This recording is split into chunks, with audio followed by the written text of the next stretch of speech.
విద్యార్థుల fee reimbursement సంబంధించి ఈ శాసనసభలో గౌరవ ముఖ్యమంత్రి గారి దగ్గర నుంచి స్పష్టమైనటువంటి సమాధానాలు వస్తాయని మేము ఆశించాము అధ్యక్ష.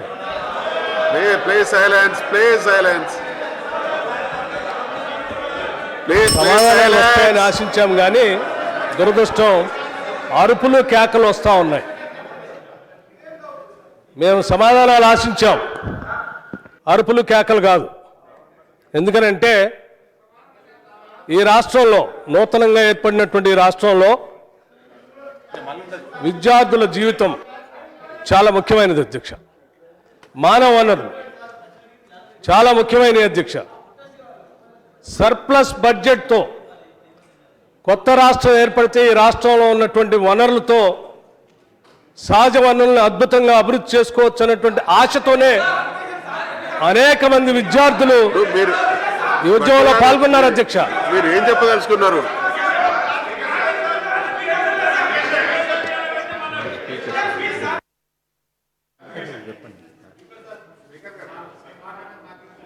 ఇప్పుడు వాస్తవానికి సభలో ఒక ఉన్నతమైనటువంటి విలువలు నెలకొల్పాలని గౌరవ ముఖ్యమంత్రి గారు ఈ సభ కొత్త రాష్ట్రం కనుక చాలా బాగా జరగాలని నిన్న ముగిసిన అంశమైనా సరే హుందాగా ఈరోజు ప్రభుత్వం అంగీకరించి యాంపుల్గా మీరు అందరికీ టైం ఇచ్చారు.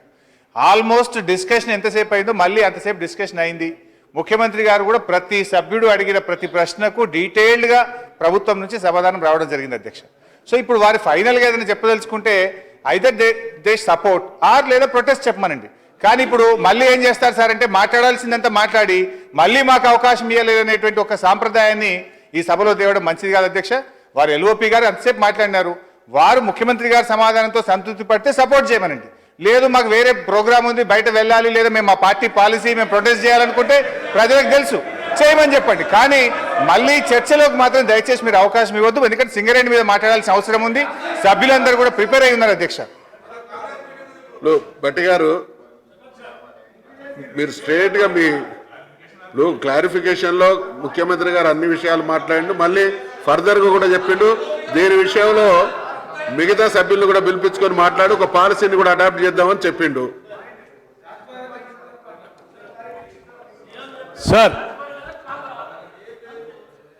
మీరు ఆదేశించినట్టుగా గౌరవ శాసనసభ వ్యవహారాల్లో శాఖ మంత్రి గారు చెప్పినట్టుగా ముఖ్యమంత్రి గారి దగ్గర నుంచి చాలా ఆశించాం. మేము ఆ ఆశించిన మేరకు మాకు రావాల్సినటువంటి సమాధానాలు రాలేదు కాబట్టి చాలా స్పష్టంగా ప్రధాన ప్రతిపక్షంగా మేము ప్రొటెస్ట్ చెప్పడానికి ఏ అంశాల మీద మేము ప్రొటెస్ట్ చెప్తున్నాం అనేటువంటి అంశాలు కూడా మీ దృష్టికి తీసుకొని రావడం కోసమే మీరు ఆదేశించినట్టుగా నేను డెఫినెట్గా ఈ సభ దృష్టికి కొన్ని విషయాలు తీసుకొని రాదలుచుకున్నాను అధ్యక్ష. అలాగే మీరు చెప్పినట్టు నేను చెప్తా ఉన్నాను అధ్యక్ష. నేను ప్రొటెస్ట్ చెప్తా ఉన్నాను అధ్యక్ష. అధ్యక్ష.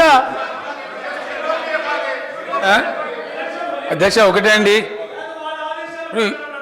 ఆదేశం కాదండి సార్. ఇప్పుడు ఒకటే ఆల్రెడీ అయిపోయిన అంశాన్ని మేము చాలా హుందాగా తమరు ఆదేశించారని చెప్పి ఒప్పుకొని ఇంత పెద్ద చర్చ చేసినాం.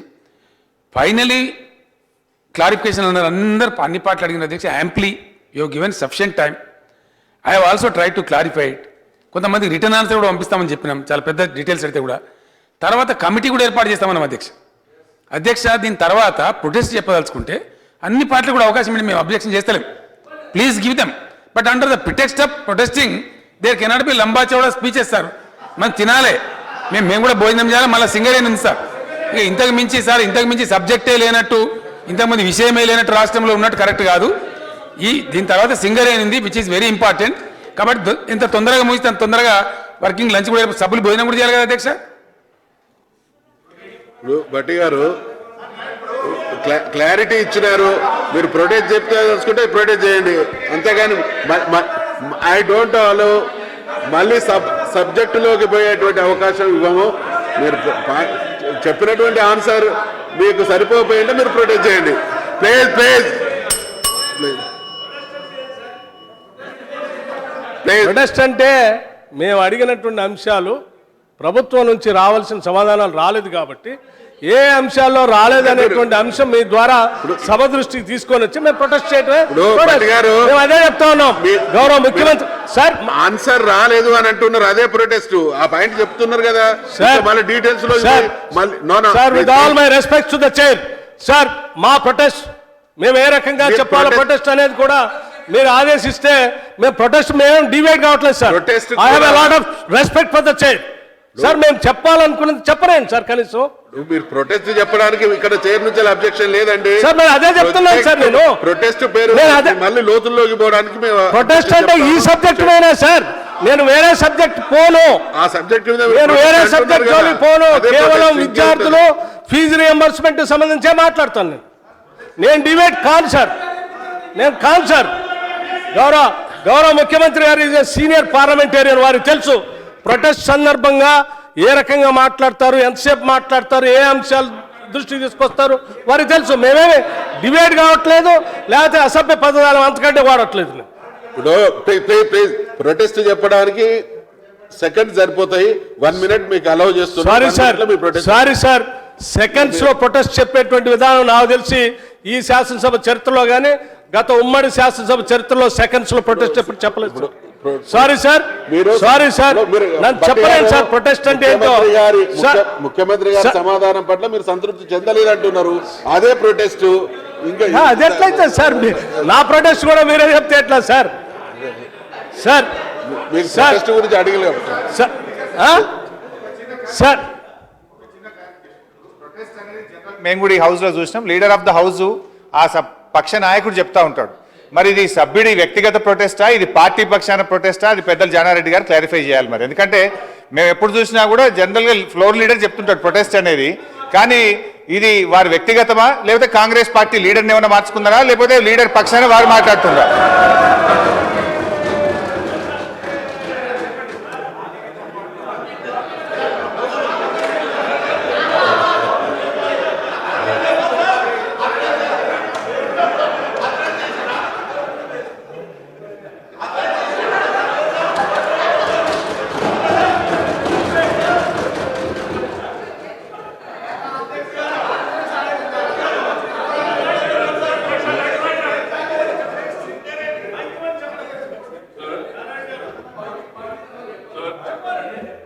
Sir, with your honorable speaker, sir.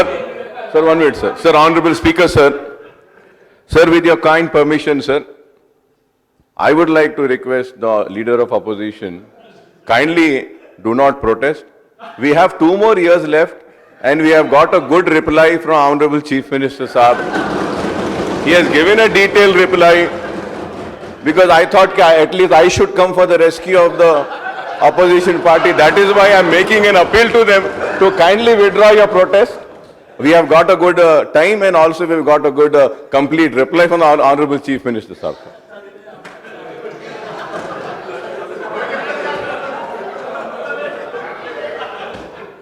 So Jana Reddy గారు మీ తరఫున మీ పార్టీ తరఫున వారిని మాట్లాడమంటున్నారా? అవును, పార్టీ తరఫున వారు.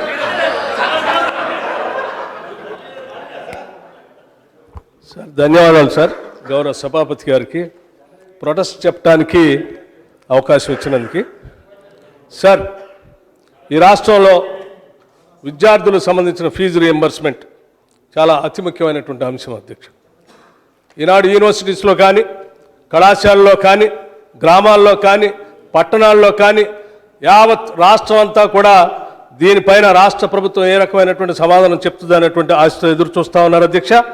ప్రతిపక్ష సభ్యులుగా ఈ రాష్ట్ర ప్రభుత్వాన్ని ఒప్పించి ఇప్పటి వరకు ఉన్నటువంటి డ్యూస్ని 2014, 15, 16 అట్లాగే 16, 17 సంబంధించిన డ్యూస్ అన్నింటినీ కూడా ఈ ప్రభుత్వం ద్వారా ఒప్పించి ఆ ఫీజు రియంబర్స్మెంట్ చేపిస్తారేమనేటువంటి ఆశతో ఈ రాష్ట్ర విద్యార్థులంతా ఎదురు చూస్తూ ఉన్నారు అధ్యక్ష. ఈ అంశాన్నే మీ ద్వారా ఈ రాష్ట్ర ప్రభుత్వం దృష్టికి తీసుకొని వచ్చాం. కానీ ఎందుకో ఈ రాష్ట్ర ప్రభుత్వం ఇంతవరకు స్పష్టమైనటువంటి హామీ ఇవ్వటానికి ఒప్పుకోలేదు అధ్యక్ష. దానికి సంబంధించి అధ్యక్ష ఉదాహరణకి ఓవర్సీస్ స్కాలర్షిప్స్ గురించి మేము చాలా పెద్ద ఎత్తున శాంక్షన్ చేసి పంపించామని చెప్తా ఉన్నారు అధ్యక్ష. ఎస్, శాంక్షన్ అయితే ఇస్తా ఉన్నారు కానీ అమౌంట్స్ మాత్రం రిలీజ్ కాలేదు అధ్యక్ష. ఎస్సీ ఎస్టీ సంబంధించినటువంటి స్టూడెంట్స్కి, ఓవర్సీస్ స్టూడెంట్స్కి ఈ ఫండ్స్ రిలీజ్ కాలేకపోవటం వల్ల చాలా ఇబ్బంది పడతా ఉన్నారు అధ్యక్ష. నెంబర్ 1. నెంబర్ 2 అధ్యక్ష, ఈ రాష్ట్రానికి సంబంధించినటువంటి అనేక మంది విద్యార్థులు ఆనాడు కాంగ్రెస్ ప్రభుత్వం మొదలుపెట్టినటువంటి IIITలో చదువుకుంటున్నటువంటి విద్యార్థులు, ముఖ్యంగా నూజివేడు కళాశాలలో కానీ లేకపోతే ఇడుపులపాయలో కానీ అక్కడక్కడ తెలంగాణ సంబంధించిన విద్యార్థులు చదువుకునేటువంటి విద్యార్థులకి ఉదాహరణకి నేను కేసుతో సహా చెప్పదలుచుకున్నాను అధ్యక్ష. గోపి అనేటువంటి విద్యార్థి మీరు బట్టి గారు అదే చెప్తా ఉన్నాను సార్. మీరు గంట సేపు స్పీచ్ ఇస్తానంటే మిగతా గౌరవ సభ్యులందరూ సార్ మేము సాటిస్ఫై కాలేదని చెప్పడానికి ఎగ్జాంపుల్ కూడా చెప్పాలి కదా సార్. అదే సార్, గోపి అనేటువంటి విద్యార్థి IIITలో విద్య పూర్తి చేసుకొని ఉన్నత చదువు కోసం అతను అప్లికేషన్ పెట్టుకుంటే NITలో ట్రిచీలో సీట్ వచ్చిన తర్వాత అతను ఒరిజినల్ సర్టిఫికెట్స్ ఇవ్వలేదని చెప్పి మీకు ప్రొటెస్ట్ కి అవకాశం ఇస్తే సార్ ఇదేం సార్ మళ్ళీ చర్చలోకి చెప్పేది ప్రొటెస్ట్ సార్. సార్ నేను I'm not deviating any procedure sir. Protest విషయంలో మీ ధోరణి చూస్తా ఉంటే ఇంకొక పావు గంట సేపు మాట్లాడేట్టున్నారు. సార్ నేను సమస్యను సభ దృష్టికి తీసుకొని వస్తున్నాను సార్. నేనే ముఖ్యమంత్రిగా నేను దూషించట్లేదు, ప్రభుత్వాన్ని ఉన్నది చెప్తా ఉన్నా. గోపి అనేటువంటి విద్యార్థికి వచ్చిన సీటు కూడా కోల్పోయి ఈరోజు వాళ్ళ తల్లిదండ్రులు ఆటో డ్రైవర్గా ఉండి తల్లి ఇంట్లో పని చేసుకునే అమ్మాయి పోయి అక్కడ ఫీజు కట్టలేని పరిస్థితిలో ఉంటే 1,20,000 పెండింగ్ ఉందని చెప్పి సర్టిఫికెట్ ఇవ్వకపోవటం వల్ల తన సీటును కోల్పోయాడు అధ్యక్ష. దీనికోసం నేను ప్రొటెస్ట్ చేస్తా ఉన్నాను. అట్లాగే ఓవర్సీస్ వెళ్ళినటువంటి విద్యార్థులు వాళ్ళ ఫీజు అందకపోవటం వల్ల, శాంక్షన్ చేసినటువంటి డబ్బులు అందకపోవటం వల్ల వాళ్ళు కట్టలేనటువంటి పరిస్థితులు ఇబ్బంది పడుతుంటే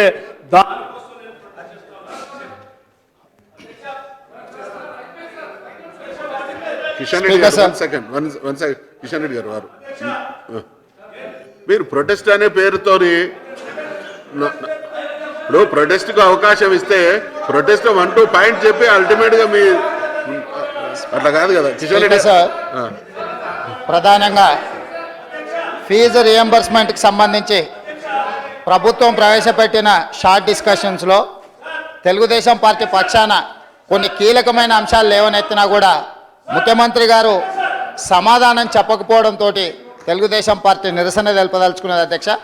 ప్రధానంగా ఇంకా సరిపోతుంది సార్ అదే నిరసన తెలుపదలుచుకున్నారు. It is registered.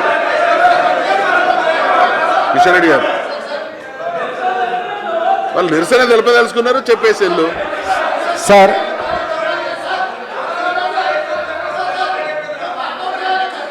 మీరు నిరసన తెలుపుతున్నారు కదా.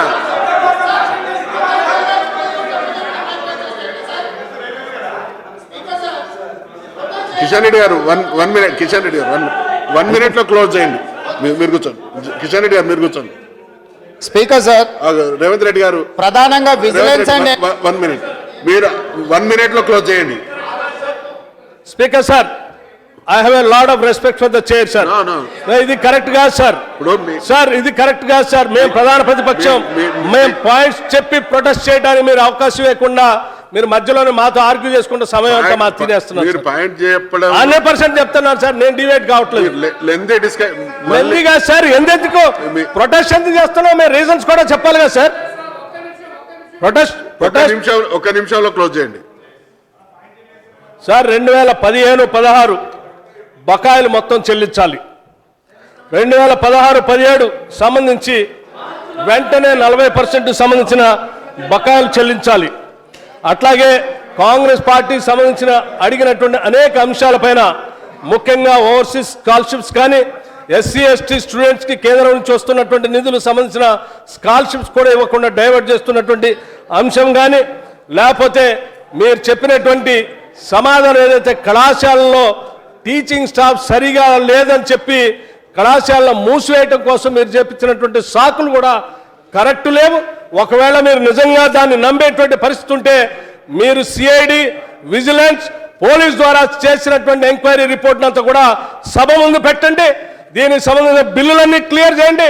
మీరు చేసేంత వరకు కూడా మేము విద్యార్థుల కోసం పోరాటం చేస్తూ ఉంటాం. ఈ విద్యార్థులే ఆత్మహత్య చేసుకొని, ఈ విద్యార్థులే పోరాటం చేసి, ఈ విద్యార్థులు పెట్టిన భిక్షతోనే ఈరోజు మీరు కానీ మేము కానీ ఈ శాసనసభలో కూర్చున్నాం. వాళ్ళకు సంబంధించిన అంశాన్ని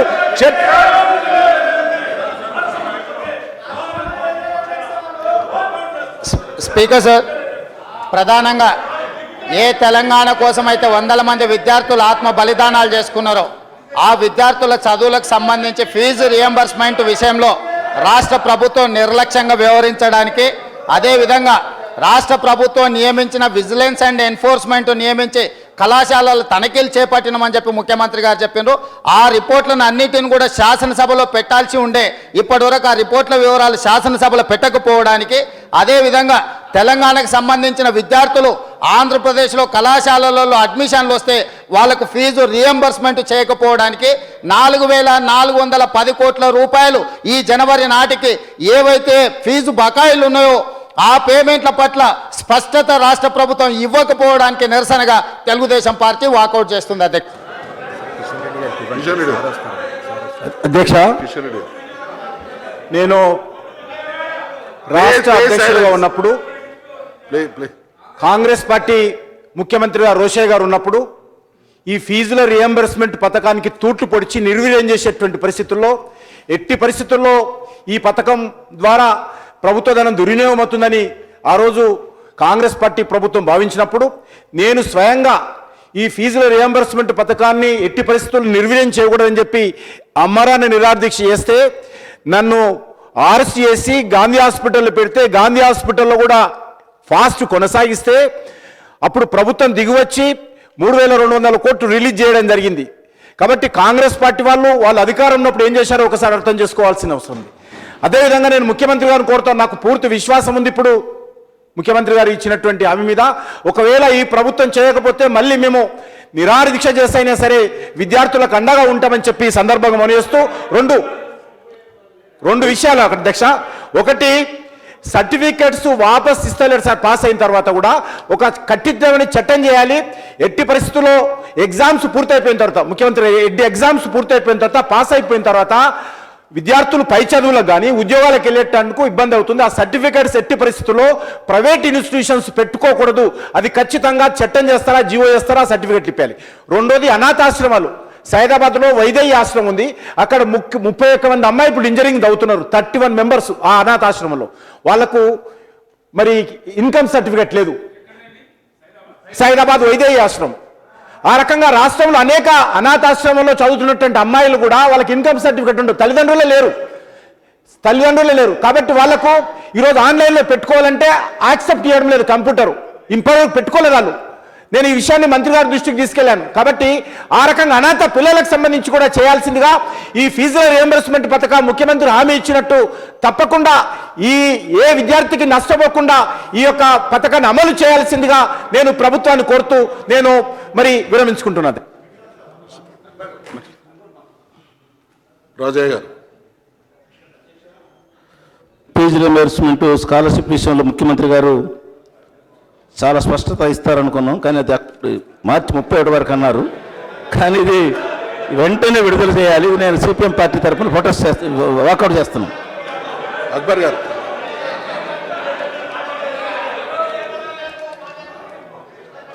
Honorable Speaker, sir. Sir, on behalf of MIM party, firstly, I would like to thank you and Honorable Chief Minister Saab for accepting the demand of all the opposition party to give us an opportunity to seek clarification, and that opportunity was given. And at the same time, sir, I would also like to thank the Honorable Chief Minister Saab for giving a clear-cut reply and a specific answer to the questions raised by us. And he had also said that he would be giving us a written reply. And to the most important thing was about the clearing of the amount which is due. He had given an assurance that before 31st of March, all the amount would be cleared. I thank the Honorable Chief Minister Saab for giving this assurance. And आखिर में मैं आपको शुक्रिया अदा करने के साथ ही साथ एक छोटा सा मुतालबा ये जरूर कहूंगा कि जैसे हमारे किशन साहब ने भी अभी कहा है कि जो बच्चों का कोर्स खत्म हो चुका है, चाहे वो एससी या एसटी हो, बीसी हो, माइनॉरिटी वेलफेयर डिपार्टमेंट से, वो जो रेस्पेक्टेड कॉलेजेस है उनको एक लेटर दे दीजिए गवर्नमेंट की तरफ से कि जिनका कोर्स खत्म हुआ है उनके सर्टिफिकेट्स को रिलीज कर सकते हैं। Government in due course of time before 31st will reimburse that fees to the college authorities. ये चीज अगर एक हो जाती है तो बच्चों को काफी सहूलत होगी। और मैं आखिर में एक और आपसे दरखास्त करता हूं कि आपने कहा है कि ओवरसीज स्कॉलरशिप के बारे में, बच्चे बाहर चले गए हैं, उसमें भी सारे नहीं, कुछ अगर पैसे देते हैं तो कुछ तो मदद बच्चों की हो जाएगी। काफी परेशान है क्योंकि साल उनका सेमेस्टर क्लोज हो रहा है। और मैं ये बात भी जरूर कहूंगा कि हर वक्त बेशक मजलिस इत्तेहाद अल मुस्लिमीन हुकूमत से शिद्दत के साथ अपने मुतालबे को रखती है, लेकिन हुकूमत हमारे मुतालबे को कबूल करती है और हमारी बात को कबूल करते हुए अक़लियतों के हर मसाइल को हल करने का संजीदगी के साथ न सिर्फ गौर करती है बल्कि ऐलान करती है। और आज भी इसी तरीके से जो मसाइल हम उठाए थे उस पर चीफ मिनिस्टर साहब ने बहुत मौसर जवाब दिया, जिसके लिए मैं चीफ मिनिस्टर साहब का अपनी तरफ से और अपनी पार्टी की तरफ से और मुसलमानों की तरफ से भी आपका शुक्रिया अदा करता हूं कि आपने SC STs के बराबर मुसलमानों को ट्रीट करने का तयक़ुन दिया, उस पर जीओ भी निकाला और दूसरे भी जितने बकायाजात हैं उसको भी क्लियर करने का आपने वादा किया है। बस यही हम चाहते हैं और इसके लिए आपका शुक्रिया अदा करते हैं। मुख्यमंत्री అధ్యక్ష, ఫీజు రియంబర్స్మెంట్కి సంబంధించి మిత్రులు కిషన్ రెడ్డి గారు 2 సూచనలు చేశారు. రెండింటికి రెండు కూడా చాలా వ్యాలిడ్ అధ్యక్ష. అది హ్యూమన్ యాంగిల్ ఉన్నటువంటి విషయం. సర్టిఫికెట్లు ఇన్స్టిట్యూషన్లు ఆపుకోకుండా విద్యార్థులకు ఇచ్చేటట్టు గవర్నమెంట్ రెస్పాన్సిబిలిటీ తీసుకుంటుంది. తప్పకుండా వాళ్ళకి ఇప్పిద్దామండి. నేను మీరు దాని మీద ఆమరణ నిరాహార దీక్ష కూడా చేసినాను, నాకు కూడా తెలుసు ఆ విషయం. ఆ టైంలో నేను కూడా మీకు సపోర్ట్ స్టేట్మెంట్ కూడా ఇచ్చినాను. మీకు ఐడియా ఉంటుంది కాబట్టి ఈ మీటింగ్ ఏదైతే వెళ్దామన్నామో తప్పకుండా నేను తమను కూడా ఇన్వైట్ చేస్తాను. ఈ సర్టిఫికెట్లు వాళ్ళని ఎట్లా పాబందీ చేద్దాం, మనం అందరం కలిసి ఆ ఇన్స్టిట్యూట్ని ఎట్లా లైన్లో పెడదాం. అక్బర్ సాబ్ కూడా చెప్పినాడు ఆ మాట, తప్పకుండా దాన్ని అమలు చేస్తాం అధ్యక్ష. రెండవది చాలా ముఖ్యమైనటువంటి మానవీయ కోణం. నేను కూడా ఒక రోజు నా కాన్స్టిట్యున్సీ అధ్యక్ష ఒక సందర్భంలో స్టేజ్ మీద ఉంటే పిల్లలు వస్తే నాకు కూడా కళ్ళలో నీళ్ళు వచ్చినాయి అధ్యక్ష. అది ఎందుకంటే హ్యూమన్ యాంగిల్ ఒక్కొక్కసారి బాగా అట్లాంటి బతుకోలు మనం పుడితే మన గతి ఏంది అని అనిపించినప్పుడు ఎవరికైనా హృదయం ద్రవిస్తుంది అధ్యక్ష. పిల్లలు పాపం అనాథ పిల్లలు, వాళ్ళు మేము 10th వరకు చదువుకున్నాం సార్, తర్వాత ఎక్కడ పోవాలో మాకు అర్థమైతే లేదని అడిగారు. ఆ రోజంతా నేను అప్సెట్ అయినా సార్. యాక్చువల్గా వచ్చిన తర్వాత కూడా నా ప్రైవేట్ సిబ్బందితో కూడా బాధ షేర్ చేసుకొని ఏదో చేయాలి, మనం చేయాల్సిన అవసరం ఉందని చెప్పి అప్పుడు కడియం సేర్ గారికి చెప్పి కొంత ప్రయత్నం కూడా చేసినాం అధ్యక్ష. సైదాబాదు కాలేజీ విషయం, అనాథ పిల్లల విషయం గురించి మీరు చెప్పినారు. 100% ఈ రాష్ట్రంలో ఉండే అనాథ పిల్లలకు తల్లి తండ్రి రాష్ట్ర ప్రభుత్వమే కావాలి అధ్యక్ష. 100% కావాలి. వాళ్ళకు ఏ కులం ఇచ్చినా తప్పులేదు, ఏ దర్జా ఇచ్చినా తప్పలేదు, అని సమాజం అంతా అంగీకరిస్తాం. ఇంకా వాళ్ళకి తల్లి తండ్రి లేరు, వాళ్ళు ఎవరో తెలియదు. కాబట్టి వాళ్ళకి అనాథ పిల్లలు రాష్ట్రంలో ఎంతమంది ఉన్నా వాళ్ళని ఎస్సీలుగా పరిగణిస్తాం అధ్యక్ష. సభ అందరం కలిసి మనందరం కలిసి వాళ్ళని గౌరవించుదాం. వాళ్ళకి అంటే ఆ స్టేటస్ ఇద్దాం. ఎస్సీల రిజర్వేషన్ తగ్గేయడం కాదు, ఎస్సీలుగా పరిగణించి ఎస్సీల రిజర్వేషన్ బోను ఎక్స్ట్రా వాళ్ళకు ఆ వసతి కూడా కల్పిస్తాం. ఎస్సీలకు ఎక్స్టెండ్ చేసే ప్రతి బెనిఫిట్ను వాళ్ళకు కూడా ఎక్స్టెండ్ చేద్దాం అధ్యక్ష. అది మంచి సాంప్రదాయం అవుతుంది. వారు ఇచ్చిన సూచన సైదాబాద్ వాళ్ళకి ఆల్రెడీ ఆర్డర్స్ ఇవ్వడం జరిగిందండి. మీకు ఆర్డర్ కాపీ కూడా మీకు పంపిస్తాం. కిషన్ రెడ్డి గారికి వెంటనే గవర్నమెంట్ పంపిస్తుంది అధ్యక్ష. ఈ 2 కూడా తీసుకుందాం అధ్యక్ష. అధ్యక్ష, చాలా బాధాకరం ఏంటంటే ఈ ఫీజు రియంబర్స్మెంట్ పథకాన్ని ఎవరు తెచ్చినో అందరికి తెలుసు అధ్యక్ష. తెచ్చింది కూడా ఏం పర్పస్ కూడా అందరికీ ఎరికే అధ్యక్ష. 2009లో అసెంబ్లీ ఎలక్షన్లు గెలవడానికి ఒక 6 నెలల ముందు 8 నెలల ముందు ఈ పథకాన్ని ప్రవేశపెట్టి 1 year స్కీమ్ వచ్చేటట్టు ఓట్లు 2008లో తెచ్చి లక్ష్మణ్ గారు తెలుసు, అందరికీ తెలుసు అధ్యక్ష. తెచ్చి దాన్ని హాఫీజాడ్గా ప్రారంభించినటువంటి ఘన చరిత్ర కాంగ్రెస్ పార్టీ అధ్యక్ష. ఎస్, మేము ఇంత చెప్పిన తర్వాత మీరు చెప్పినట్టు మీరు ఏ పద్ధతిలో నడిపించినరో మేము అదే పద్ధతిలో నడిపిస్తున్నామని చెప్పినాం. మీకని కొన్ని ఉత్తమం చేసినామని చెప్పినాం. అప్పటి తప్పులు కొన్ని సవరించినామని చెప్పినాం. అయినప్పటికీ కూడా నిన్న నుంచి దీని మీద కథ కట్టుకొని దీని ఏదో రాజకీయం ఉందని చెప్పి ఒక రకమైనటువంటి విద్వేష భావాన్ని వెలిబుచ్చి కాంగ్రెస్ పార్టీ వాళ్ళు వాకౌట్ చేయడం శోచనీయం అధ్యక్ష. బాధ్యతారాహిత్యం. వాళ్ళు చేసినటువంటి వాకౌట్ ఏదైతే ఉందో నిన్న మొన్న మేము గమనిస్తా ఉన్నాం అధ్యక్ష. శాసనసభ పెట్టమన్నారు, గాంధీ బొమ్మ ముందు వచ్చి నిరాదీక్ష చేసింది అధ్యక్ష. ఇన్సైడ్ తమరు అనుమతించకపోతే గేట్ ముందు చేసిపోయారు ఫుట్పాత్ మీద. శాసనసభ పెట్టిన అధ్యక్ష. ఎక్కువ రోజులు నడుపుదామంటే ఎకతాళిగా మాట్లాడి బడ్జెట్ దాకా నడపమంటారు అధ్యక్ష తమ ముందే బీఎస్సీలో. అది కూడా చూస్తూ ఉన్నాం. పాజిటివ్గా అధ్యక్ష నిన్న ఉదయ్ స్కీమ్ గురించి చెప్తే అది చెప్పే అక్కర్ లేకుండా మాట్లాడతారు ప్రతిపక్ష నాయకులు. ఉదయ్ స్కీమ్ అధ్యక్ష కేంద్రం తెచ్చింది. రాష్ట్రాలు అనేకమైనటువంటి ఇండిసిప్లిన్ వచ్చి మొత్తం దెబ్బతినేటువంటి పరిస్థితి ఉంటే ఇలా రాజస్థాన్ కావచ్చు, ఉత్తరప్రదేశ్ కావచ్చు, కారు చీకటి వచ్చేదంటే కేంద్రం వాళ్ళని బెయిల్అవుట్ చేయడానికి వాళ్ళని ఆదుకోవడానికి తెచ్చిన మంచి పథకం ఉదయ్ స్కీమ్ అధ్యక్ష. ఇలా 12,000 కోట్ల రూపాయలు. ఎందుకంటే అధ్యక్ష ఈ కాంగ్రెస్ పార్టీ రాజ్యంలో 30 ఏళ్ళు ఏడిపించిన అధ్యక్ష కాంగ్రెస్ టీడీపీ రెండు పార్టీలు కూడా మొత్తం అంధకారం చేసినారు రాష్ట్రాన్ని. పోలీస్ ఫైరింగ్లో కూడా పోయినారు. ఆ దుస్థితి నుంచి రాష్ట్రాన్ని తప్పించి ఇలా 12,000 కోట్ల రూపాయల డిస్కంల భారాన్ని ప్రభుత్వం తీసుకొని ఆ మంచి విషయాన్ని సభకు తెలియజేద్దాం, భవిష్యత్తులో ఇక కరెంటు బాధ ఉండదని తెలియజేద్దామంటే దాన్ని కూడా ఇలా వ్యతిరేకంగా మాట్లాడింది అధ్యక్ష. ఈ రకంగా నిన్న మొన్న వాళ్ళకి జీర్ణమైతే అధ్యక్ష. ఇదేందండి ఇచ్చే స్టేట్మెంట్ ఏంది, ఇక్కడ ఇచ్చేది ఏంది, అక్కడ ఇంకా చాలా ఉన్నాయి అధ్యక్ష ప్రభుత్వం ఇవ్వాల్సిన స్టేట్మెంట్లు ప్రజల సంక్షేమానికి సంబంధించి. నిన్న మత్స్యకారుల గురించి చెప్పినాం అధ్యక్ష, అది మింగుడు పడతలేదు కాంగ్రెస్ పార్టీకి. ఇంకా వాళ్ళ జీవితంలో వాళ్ళు ఎప్పుడు అట్లా ఆలోచించలే. బడుగు బలహీన వర్గాల కోసం, దళిత గిరిజనుల కోసం, మైనార్టీల కోసం చరిత్రలో ఎప్పుడు లేనటువంటి 35,000 కోట్ల రూపాయల స్కీములు ఈ ప్రభుత్వం ఇంప్లిమెంట్ చేస్తూ ఉంది అధ్యక్ష. ఇది ప్రపంచం అందరికీ తెలుసు. ఈ ఫీజు రియంబర్స్మెంట్ పథకం కూడా వాళ్ళు ప్రవేశపెట్టిన విధానమే మేము కొనసాగిస్తూ ఉన్నాం. వాళ్ళు ఇలా నిరసన తెలిపినంటే వాళ్ళ విధానం మీదనే వాళ్ళ మొహం మీద వాళ్ళే అవమానం చేసుకుని పోయిన తప్ప మా మీద కాదని చెప్పి మేము భావిస్తా ఉన్నాం అధ్యక్ష.